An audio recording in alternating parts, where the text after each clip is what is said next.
welcome to this week's edition of Preps Pulse. I'm Maureen Litch, thanks for joining us. This week we're focusing on swimming, a sport around McHenry County that doesn't receive quite as much attention, but nonetheless, the athletes train just as hard. Michael Kinross from Crystal Lake South is joining us. Can you walk us through a day of your training, what you put in every day? After school, for training, we 2 or 3 times a week I try to come to practice early, get some extra yardage in, and then we have our 2.5-hour practice after that. And then I try to lift 2 or 3 times a week. How many yards are you swimming right now for training? Between 6,000 and 8,000 a day. What kind of mentality does it take to be a swimmer? I mean, the long training, the long hours, and everything else. It's unbelievable. Back in my day, in the olden days, we used to say the wrestlers were the better guys in shape, and the wrestlers said the swimmers were, because long hours of your mind in the water, not hearing anything, and having to really focus. You really have to have internal drive to make it as a swimmer. We're here with Cary-Grove's Brent Curtis. And what kind of mentality does it take to become dominant in this sport? I think it takes a tough work ethic and always striving to be your best even when you are winning. I think there's always somebody out there who's better than you, so always keeping that in mind will help you get to the top. Can you talk about what it takes to become dominant in this sport? This is a very, very difficult sport to become good at. I think it takes dedication. It's one of those sports where you have to put the effort in order to get the results, and you got to be in the pool almost every day and do the work, the technique, and put in the little stuff. And it pays off in the end, but it definitely takes dedication. I've been swimming for half my life, so. I'd say it's a work ethic dominated sport. Even the most talented swimmers are like hard workers, well, the best ones.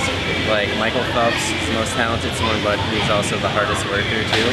So I think no matter how talented you are, your work ethic is the measure of your success. Kids aren't going on to a professional level, or there's not that professional level like there is in other sports. What kind of keeps them motivated through the high school, through the college, and so on? It's mostly internal motivation. They all have that unbelievable desire to succeed, and that's why I think they'll all be great citizens when they're done swimming. We're here with Sean Kelly from the Jacobs Dundee Crown co-op team. Now, swimming is one of those sports that doesn't generate as much attention as some of the other ones, especially in the winter with basketball going on and things. You know, with all the training that you guys put in, is there ever any, a little bit of resentment toward the other sports or anything like that? I guess sometimes there's times that we wish we got a little bit more attention. Sure. But at the same time, I think we get by all right, by ourselves. We have a small fan base that usually follows us around, so it's always really nice. What's it kind of take to get the sport the attention it deserves? I wish I knew. Yeah. Especially out here in McHenry County. I don't know. It is a fun sport to watch. It's exciting, as you saw tonight. It's any kid at any day has a chance to beat another kid, and that's what's really exciting about it. The spectator part of it is mostly just the parents. It's hard to get people who aren't involved directly with the sport to come and watch.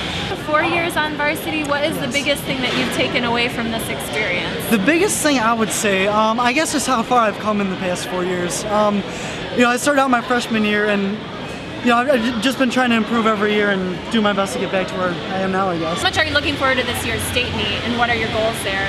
I'm very excited for this year's state meet. Right after last year's state meet, I made it a goal of mine to work as hard as I can to finish as high as I can possibly at state this year. That's the idea, to have state cuts before sectionals so we can go to state and be even faster. Right. And top 12 is the goal.